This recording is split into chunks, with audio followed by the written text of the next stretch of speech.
Olá, amigos! Vamos falar um pouquinho hoje sobre as hepatites. Essa pergunta sobre o tema de hepatite, ela vem sendo várias vezes colocada no nosso consultório. Por quê? Com o advento agora da Covid, algumas pessoas tiveram um quadro de hepatite não pelo vírus da hepatite convencional. Então foi uma situação nova que a gente tem observado e falar sobre hepatite se tornou importante para nós. Então as hepatites são inflamações ou infecções no fígado, que é o órgão primário dessa doença, e que acaba sendo agredido por alguma situação. Então pode ser uma agressão de um agente infeccioso, no caso os vírus são os mais frequentes, mas também pode ser agressão de outra origem, no caso agressões medicamentosas, né? Ou de substâncias tóxicas que são metabolizadas nesse fígado e que são agressivas a ele. É o caso do álcool, é o caso de drogas convencionais como a própria cocaína, crack e outras drogas sintéticas que nós temos hoje, que acaba agredindo inclusive nosso fígado. Uso de substâncias ambientais, que é o caso dos venenos agrícolas ou venenos de outra origem, que muitas vezes são causas de intoxicação e uma hepatite reacional a essa substância que é introduzida no organismo causa uma agressão ao fígado.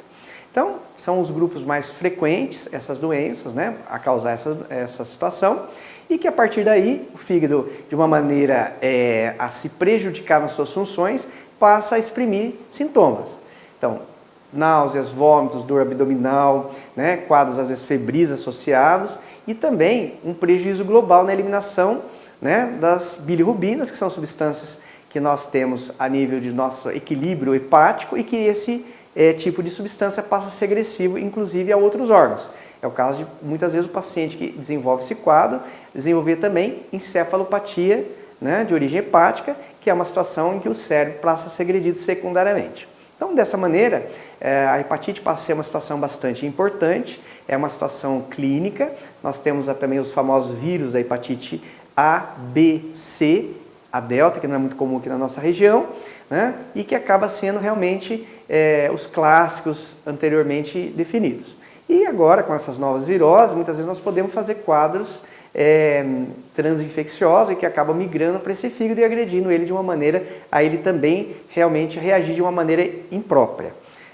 Nós tivemos agora no curso da Covid pacientes que desenvolveram agressões em outros órgãos ou até mesmo sequelas de Covid nesses órgãos internos, como é o caso do próprio fígado ou mesmo pâncreas e alguns outros órgãos que não sabíamos que poderiam ser agredidos durante essa doença. Então falar sobre isso hoje ficou importante, até porque muitas vezes o paciente que eventualmente desenvolva algum sintoma deve estar atento a isso e questionar seu profissional de saúde que acaba estando ali do seu lado no teu dia a dia e que acaba tendo realmente às vezes a necessidade de um exame complementar e diagnosticar e às vezes até medicar esse paciente num quadro eventualmente que necessite de uma abordagem terapêutica. Então é uma situação bastante frequente de várias maneiras e atualmente nós temos que falar dela dessa maneira. Bom, então medicamentosamente também, muitas vezes a gente acaba fazendo um uso de algumas substâncias para o paciente, restringindo a sua alimentação, colocando ele em repouso e que ele realmente faça uma recuperação da sua função hepática. Então, eu falei um pouquinho sobre isso hoje, vou estar à disposição para complementar novas informações sobre isso, né? E até a próxima oportunidade de nós falarmos.